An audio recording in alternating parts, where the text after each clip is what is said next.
અને આ વિડીયો આપને ગમે તો લાઈક કરજો, શેર કરજો અને સબસ્ક્રાઇબ કરવાનું ભૂલતા નહીં। નમસ્કાર મિત્રો, હું છું આપનો મનુ મહારાજ, જય માનવ સેવા પરિવાર ટ્રસ્ટ નડિયાદ। અત્યારે આપણે અહીંયા છીએ, દીકરાનું ઘર જે ચાલી રહ્યું છે ત્યાં આગળ અત્યારે આપણે છીએ। અત્યારે સાંજનો ટાઈમ છે। આજે તારીખ થઈ છે 28/5/2024 અને મંગળવાર। અત્યારે સાંજના સમયે આપણે અત્યારે બા દાદાને શું ભોજન આપી રહ્યા છીએ, ચાલો આપણે કિચનમાં જઈને જોઈએ। અત્યારે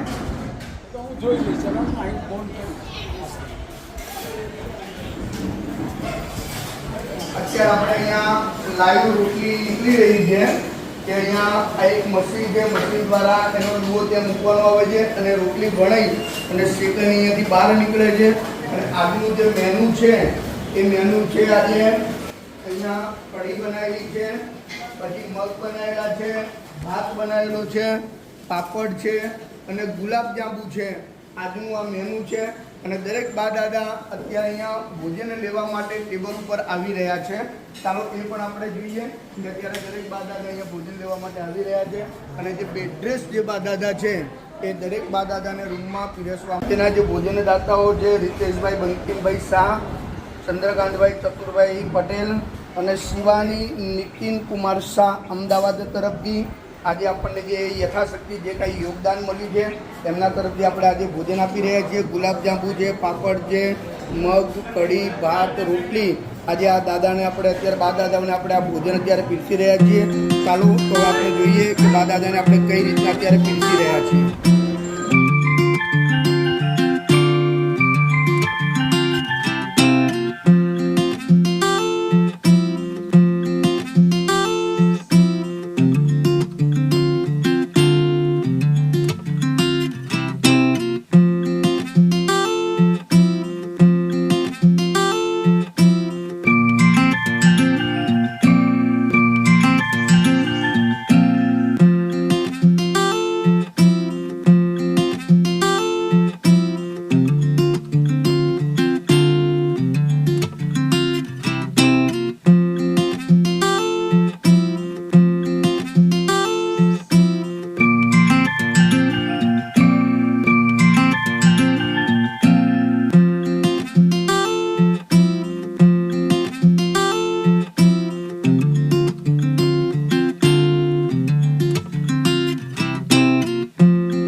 તમને એક જ આ જેટલા પણ રૂમની અંદર આપણને અત્યારે દેખાય છે આવી 7 રૂમો છે અને 7 રૂમોની અંદર સંપૂર્ણ બેડરેસ કે જે આ બધા જ ડાયપર ઉપર છે અને આ બધા જ જે બા દાદાઓ છે એમને દરેકના રૂમની અંદર જ પીરસવામાં આવે છે। આપણે જોઈ રહ્યા છીએ કે અત્યારે આપણે એમને પીરસી પણ રહ્યા છીએ। કેટલી આપું? 2 આપું। આ બા છે, આ બાને બિલકુલ દેખાતું નથી। કેટલું આપું તમને? રોટલી નહીં? રોટલી નહીં? ઓકે, તમને કેટલી આપું? રોટલી રોટલી નહીં? કઢી ભાત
કેટલી રોટલી આપું? અડધી અડધી આપું થોડી આપું. હા ઓકે ચાલે.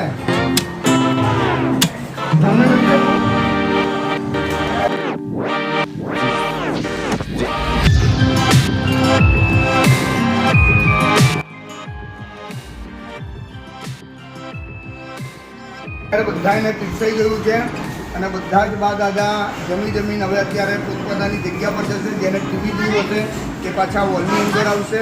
અને આ વિડીયો આપને ગમે તો લાઈક કરજો, શેર કરજો અને સબસ્ક્રાઈબ કરવાનું ભૂલતા નહીં. અને આપ પણ આ દીકરાના ઘરની એકવાર અવશ્ય મુલાકાત લો.